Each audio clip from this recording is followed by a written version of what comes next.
কি অবস্থা তোমার? হঠাৎ এমন কথা? কি হয়েছে তোমার? আরে তেমন কিছু না, বাসা দিয়ে নাকি ছেলে দেখছে। তো কি হয়েছে? ছেলের নাকি সরকারি চাকরি আছে। থাকতে পারে, জানি না।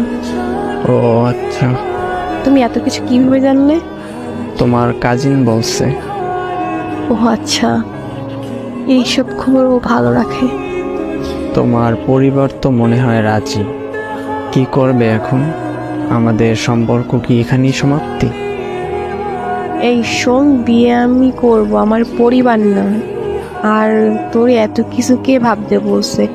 তোর সামনে পরীক্ষা, তুই পড়াশোনায় মনোযোগ দে। আমি তোর ছিলাম, তোর আছি, তোরই থাকবো। তুই পরীক্ষাটা দে আগে, তারপর হাত ধরে নতুন জীবন শুরু করব। সত্যি তো? হ্যাঁ সত্যি।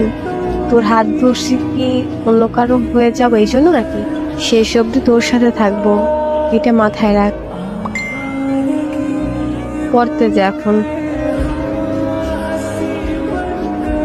আচ্ছা।